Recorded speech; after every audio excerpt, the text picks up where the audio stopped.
कुछ मौके बहुत खास होते हैं। आज एक ऐसा ही खास मौका है जिसमें कुछ खास शख्सियतों से हम आपकी मुलाकात कराने जा रहे हैं। दरअसल मौका है हीर एक्सप्रेस रिलीज होने जा रही है 12 सितंबर को, और आज इस फिल्म के कुछ बेहद खास कलाकार हमारे साथ टीवी 9 भारतवर्ष के स्टूडियो में मौजूद हैं। स्वागत कीजिए आशुतोष राणा जी का। और हमारे साथ हैं दिविता जुनेजा, फिल्म की लीड एक्ट्रेस। आशुतोष जी, हमने टीजर देखा और वो पहला शॉट जिसमें आपकी दमदार आवाज और आपकी मौजूदगी, जो कि सिनेमा में किसी जादू से कम नहीं मानी जाती, वो पहले ही शॉट में नजर आती है। हीर एक्सप्रेस में आप कैसे सवार हुए और यात्रा कैसी रही? समीर, ये बड़े आनंद का विषय है कि ये विशुद्ध रूप से साफ सुथरी पारिवारिक फिल्म है।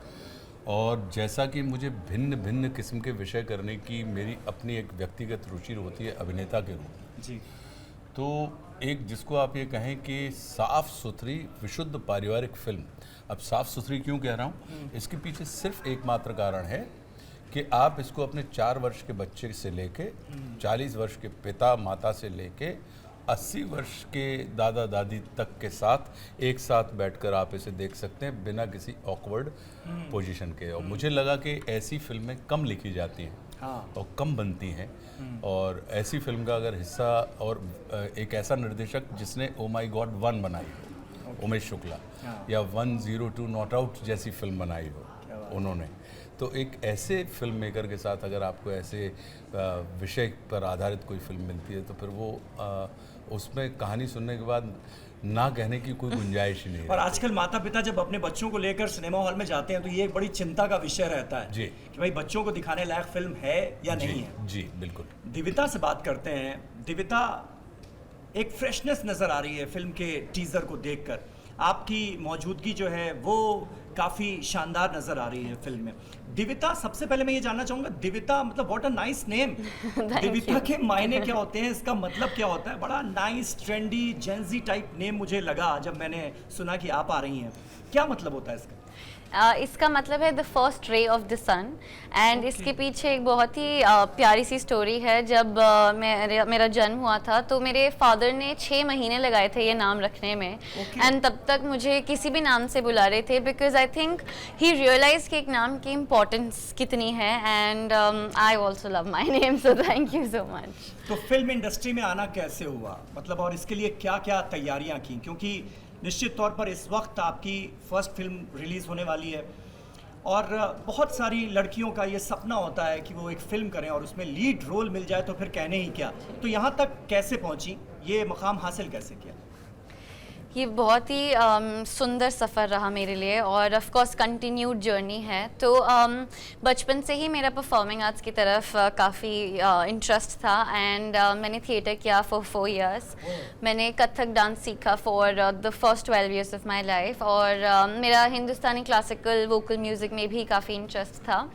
एंड आई थिंक बचपन से ही मुझे एक्टिंग करनी थी, बट मेरा एक टर्निंग पॉइंट था, मे बी मैं शायद 9th ग्रेड में थी, और राजी फिल्म आई थी आलिया भट्ट मैम की, एंड मैं अपनी फैमिली के साथ वो मूवी देखने गई, and I think that was like a switch in me कि अब तो एक्टिंग ही करनी है।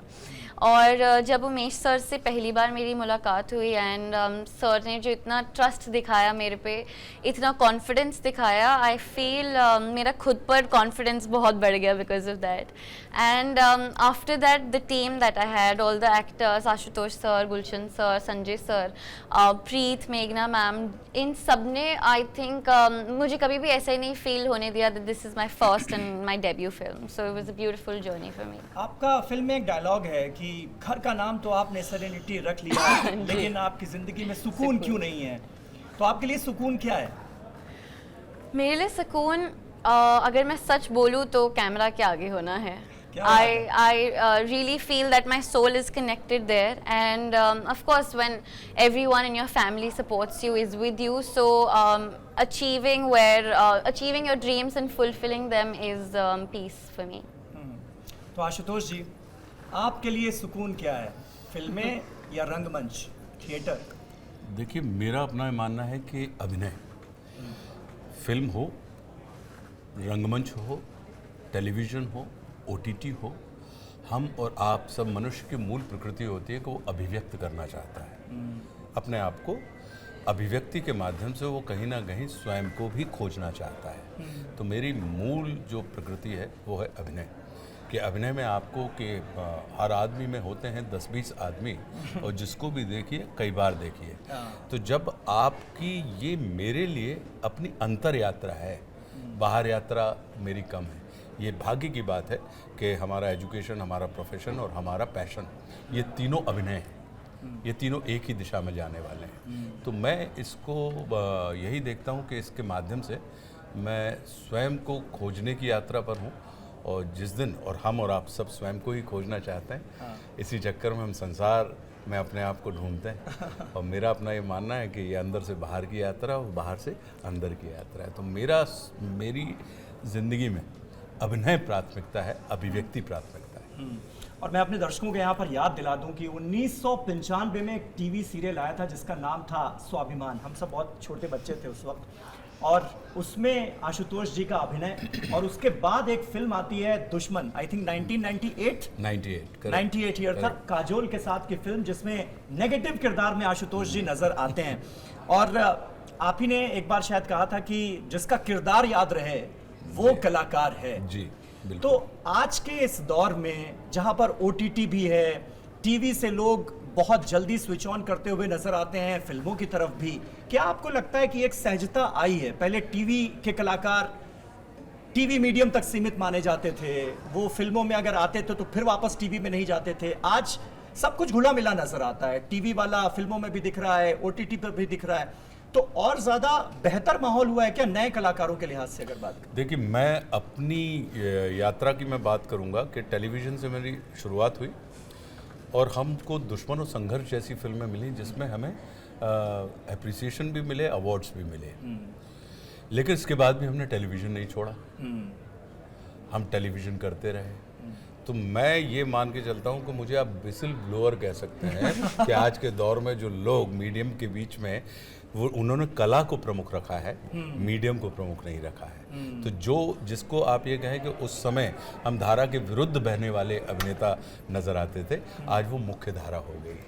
मतलब एक तरह से ट्रेंड की शुरुआत की आपने। हाँ, आप ये कह सकते हैं। क्यों? क्योंकि हमारी मूल रुचि, हम इसको माध्यम ही मानते रहे हैं। जैसे मान लीजिए, मैंने 2001 के बाद रंगमंच नहीं किया था। अच्छा। तो 24 साल के ब्रेक के बाद हम वापस हमारे राम से रंगमंच के ऊपर आए। तो हमने मतलब चाहे फिल्म हो, टेलीविज़न हो, OTT हो, रंगमंच हो, लिखना हो, रेडियो हो, जितने भी माध्यम आपकी अभिव्यक्ति के होते हैं, आप उधर पर आशुतोष राणा की एक सशक्त। तो उसके लिए आपको आशुतोष राणा होना पड़ेगा ना, कि 2001 के बाद आप 2024-25 में आप हमारे राम जैसा प्ले करते हैं, इतना सक्सेसफुल प्ले, इतना शानदार प्ले, क्योंकि वो प्ले मैंने भी देखा है, मैं इसलिए अपनी फीलिंग बयां कर सकता हूँ। तो उसके लिए आपको आशुतोष राणा भी होना पड़ेगा, वरना मतलब मैं इतने सालों बाद रंगमंच पर आना और ये कमाल कर देना, ये कमाल हो गया। हाँ, मतलब हम ये मान के चलते हैं कि परमात्मा की अनुपम कृपा है हमारे ऊपर, गुरुदेव भगवान की, कि उन्होंने इस कमाल के लिए मेरी मनोभूमि को चुना और मुझे वो सारी की सारी। और मेरा अपना ये मानना है कि अब जैसे रावण मुझे करना था जी, बड़ी साध थी, और मैं रावण को मंच के ऊपर अभिनीत करना चाहता था। आप देखिए कि कब सोचा हुआ, कब घटित हुआ। हम और आप क्या करते हैं कि हमको लगता है कि हमको अभी चाहिए। प्रकृति कहती है आपसे कि तुमने अभी किया है ना, तुमको हम कभी देंगे। तो मैं उस चीज़ के ऊपर विश्वास करता हूँ और मैं ये मान के चलता हूँ कि बड़ा बड़ा परम सौभाग्यशाली हूँ कि जिन भी चीज़ों में, कि अब जैसे देखिए, अब टेलीविज़न का किरदार आपको याद है समीर जी, कि स्वाभिमान जो हमारा पहला काम था।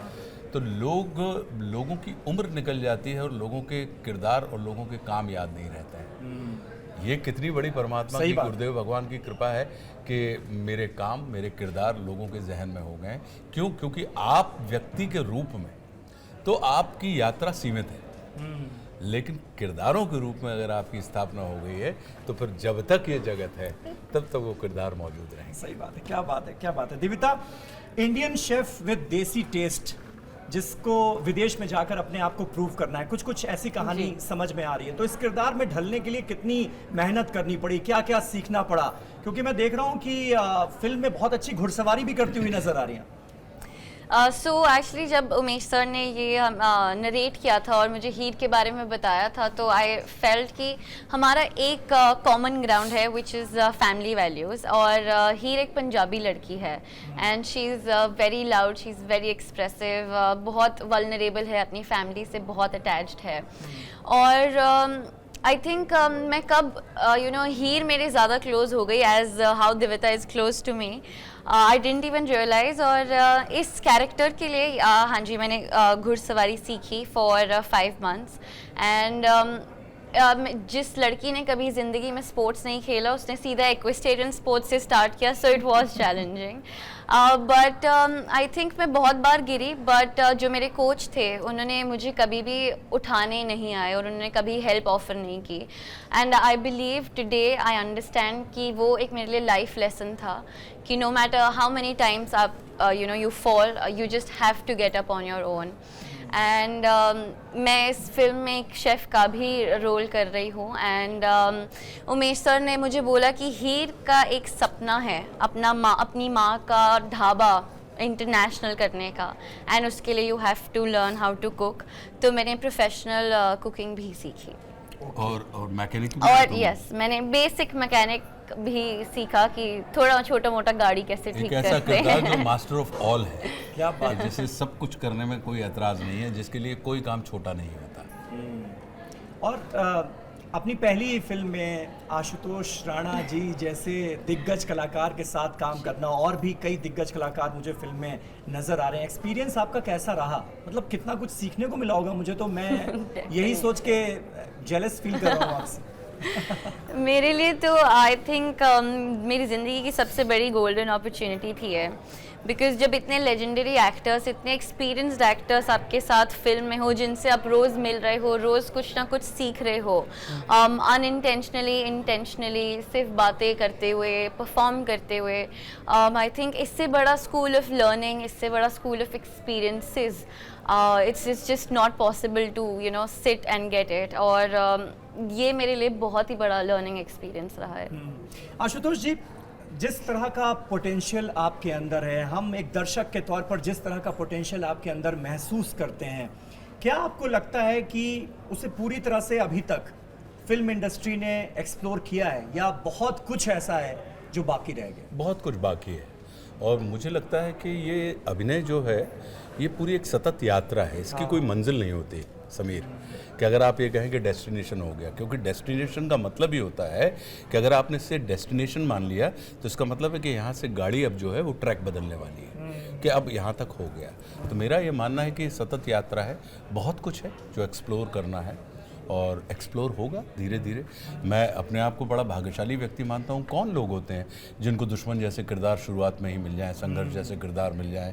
कौन लोग होते हैं जिनको पता लगा कि अगर OTT पे भी करना है तो ऐसे प्रभावशाली किरदार मिल जाएं? कौन लोग होते हैं जो भारतवर्ष में तमिल हो, तेलुगु हो, कन्नड़ हो, मराठी हो, बंगला हो, इन विभिन्न भाषाओं की फिल्में किन किन को अवसर मिलते हैं? कौन होता है कि पता लगा कि रंगमंच के ऊपर अगर आप रावण का किरदार करने के लिए आते हैं तो आप 1.5 साल के अंदर 290 शोज़ आपके संपन्न हो जाते हैं और लोग उसको अपार सराहना देते हैं, अपार जन समर्थन आपको मिलता है। तो मैं ये मान के चलता हूँ कि बहुत देता है परमात्मा, मेरे ऊपर परम कृपा है गुरुदेव भगवान की।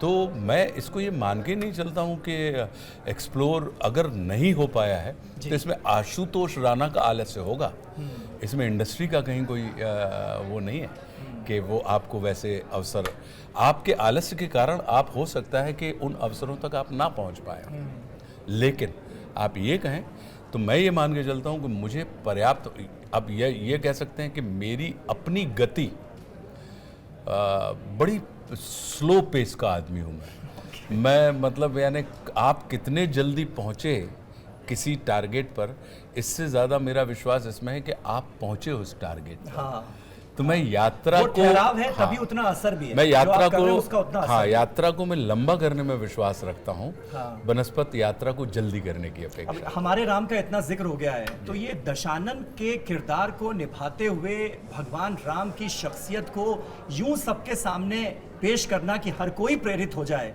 ये कैसे कर दिखाया आपने? कुछ अगर आप उसकी पंक्तियां देखिए, सुनाना चाहें। हमारे राम करने के पहले हमने 2024 में उसकी शुरुआत की, जनवरी। उसको करने के पहले मैंने एक किताब लिखी रामराज्य, जी जो 2020 में पब्लिश हुई और उसको साहित्य अकादमी पुरस्कार मिला। जी बिल्कुल। तो अब आप ये भी देख लीजिए कि कौन अभिनेता है जिसकी लिखी हुई किताब पे उसको साहित्य अकादमी पुरस्कार मिला हो, इतने बड़े उसमें अभिनय की दुनिया से आए हुए किसी व्यक्ति को। तो मैं ये मान के चलता हूँ कि जो एक हमारी mental preparation, emotional preparation, spiritual preparation, तैयारी, वो कहीं ना कहीं जब हमने लिखना शुरू किया तो 2017 से हमने लिखना शुरू किया और 2020 में वो पब्लिश होती है किताब। तो वो मानसिक तौर पे कहीं ना कहीं, आत्मिक तौर पे, आध्यात्मिक तौर पे वो पूरी कथा मेरे दिमाग में चल रही थी। पहले वो विचार के रूप में आई, भाव के रूप में आई, फिर शब्द में बदल के किताब में रूपांतरित हो गई और फिर किताब के बाद फिर उसको मंचन में रूपांतरित करने की प्रक्रिया है।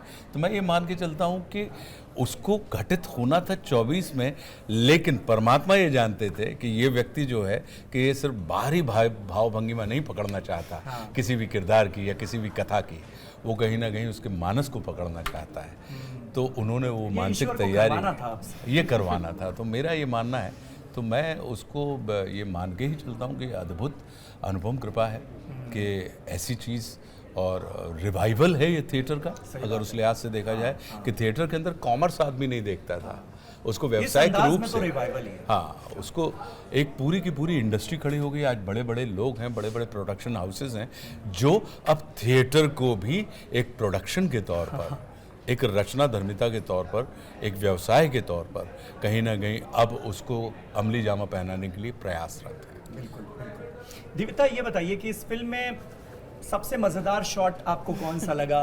कौन सा ऐसा शॉट था जिसमें दिक्कतें पेश आईं और उसके बाद फिर आपने अपने सीनियर से बात करके, अपने गुरुओं से बात करके कुछ उसका हल निकाला? कुछ ऐसा मज़ेदार इंस्टेंस याद आता है? मेरे लिए पूरी फिल्म ही बहुत मज़ेदार थी और मैं सच बताऊँ तो एक पिक एंड चूज़ नहीं कर सकती, बिकॉज मेरे लिए सारे ही सीन्स इतने फेवरेट थे। बट एक चैलेंजिंग सीन था और वो एक्चुअली आशुतोष सर के साथ ही था। अच्छा। एंड उसमें मुझे लाइक हीर के ऑपोजिट प्ले करना था, जिसमें मैं चिल्ला रही थी, रो रही थी, गुस्सा कर रही थी। एंड एक ये बहुत ही इंटेंस सीन था एंड ये मेरे से नहीं हो रहा था। ये वाज वेरी चैलेंजिंग और सर मेरे सामने खड़े थे तो I was very nervous. But there is something in sir that you know eases you out, comforts you. और सर जितने नॉलेजेबल है and sir, I think sir के एक्सपीरियंस से ही मैं इतना कुछ सीख गई कि वो इतना इंटेंस सीन कब शूट हो गया और कैसे शूट हो गया, I didn't even realise. And एक इंस्टेंस है जो मैं कभी नहीं भूलूंगी, जब वो सीन कट हुआ तो आशुतोष सर ने मुझे बोला कि तू बन गई। And I think that was like the biggest achievement for me. और sir started uploading and looking at sir, पूरे क्रू ने अपलोड किया और वो मेरा फेवरेट सीन है। क्या बात है। अच्छा, हमने बात की OTT की। आशुतोष जी, पहले फिल्म इंडस्ट्री में बात होती थी ग्रुपिज्म की, फिर बात होती है नेपोटिज्म की, आजकल बात हो रही है कि भाई पॉलिटिकल डिवाइड भी एक तरह का नज़र आ रहा है फिल्म इंडस्ट्री में।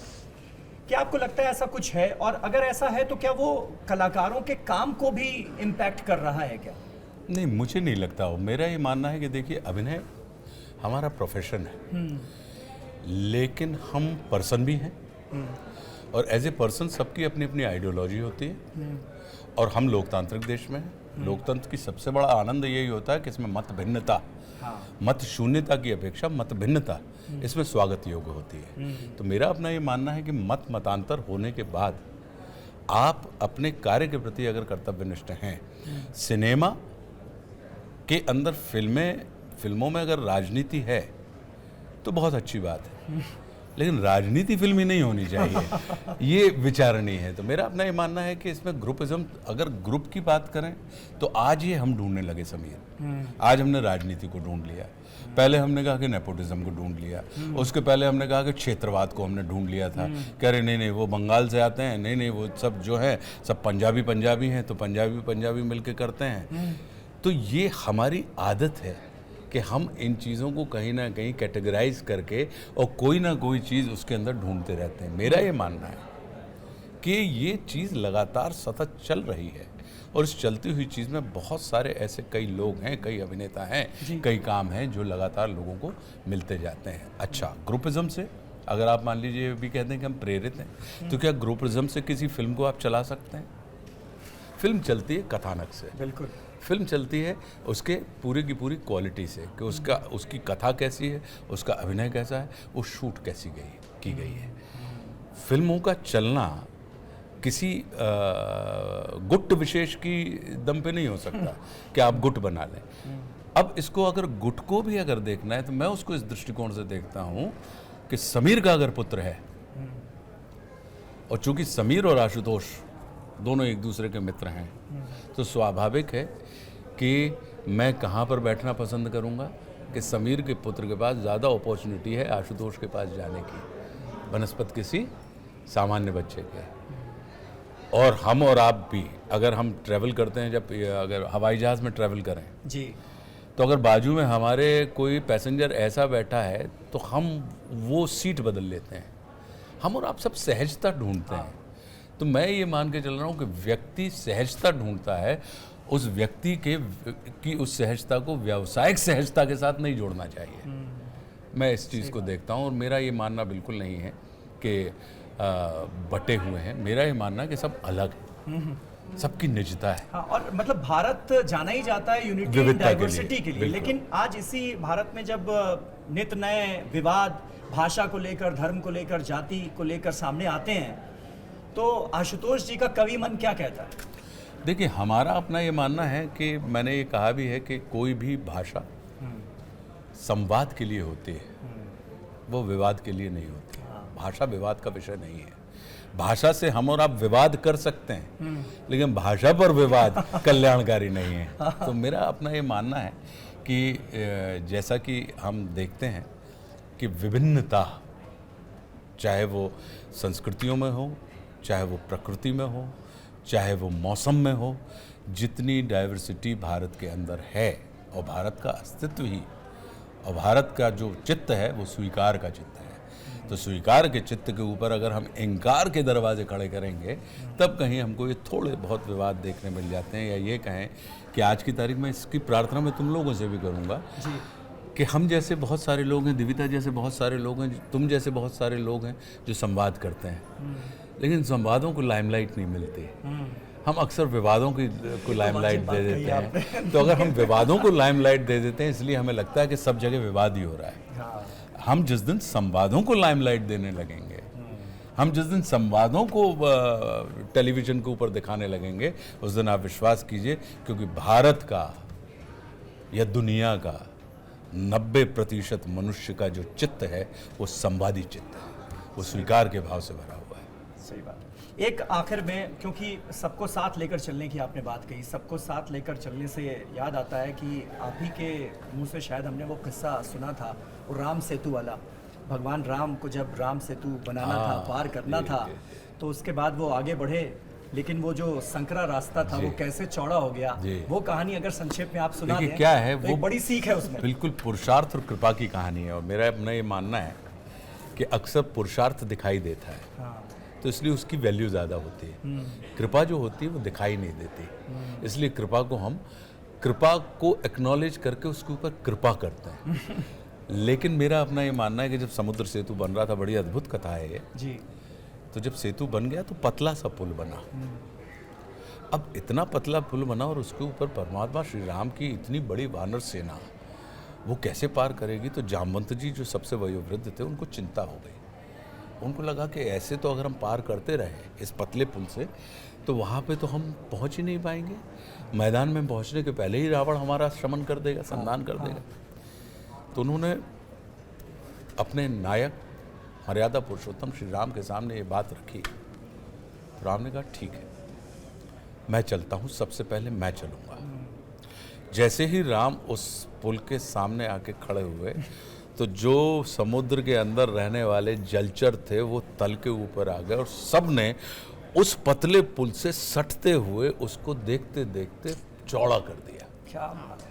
अब जब चौड़ा हो गया और उसके ऊपर एक साथ पूरी सेना निकल गई, तो जब उस पार पहुंचने के बाद जामवंत जी ने कहा कि प्रभु देखिए, आपके खड़े होते मात्र ही एक सकरा पुल, प्रशस्त चौड़े पुल में रूपांतरित हो गया। तो जब सब आपको करना था, आपकी कृपा से होना था, तो फिर आपने हम लोगों से ये श्रम क्यों करवाया? तो ये उत्तर राम जैसे नायक ही दे सकते हैं। वो कहते हैं कि देखिए जामवंत जी, कृपा भी तभी काम करती है जब उसके अंदर पुरुषार्थ छिपा हुआ। क्या बात। तो तुम्हारा इतना सा पुरुषार्थ इतना ईमानदारी से भरा था कि उसके ऊपर जो असीम की कृपा है उसको अपनी कृपा करनी ही पड़ी। तो वो जो चीज़ है कि हम और आप हर किसी को अपने हिस्से का पुरुषार्थ करना है। अपने हिस्से का थोड़ा सा पुरुषार्थ कर लीजिए, आप देखेंगे कि बड़ी कृपा हो जाएगी। इन्होंने थोड़ा सा पुरुषार्थ किया, इनके ऊपर बड़ी कृपा होगी कि हीर एक्सप्रेस आ रही है। सही बात है। नहीं तो कहाँ लोगों को मिलता है। हाँ। अब दिव्यता जी, ये जिम्मेदारी आपके ऊपर है। आप हमारे दर्शकों को बताइए TV9 भारतवर्ष के आखिर में कि 12 सितंबर को लोग आपकी फिल्म देखने क्यों जाएं। बहुत कुछ आशु भैया ने बताया है, लेकिन आपके मुंह से हम सुनना चाहते हैं। मैं बस इतना रिक्वेस्ट करना चाहती हूँ और कहना चाहती हूँ कि आजकल हम रियल लाइफ से बहुत कनेक्ट हो रहे हैं और रियल लाइफ से डिस्कनेक्ट हो रहे हैं।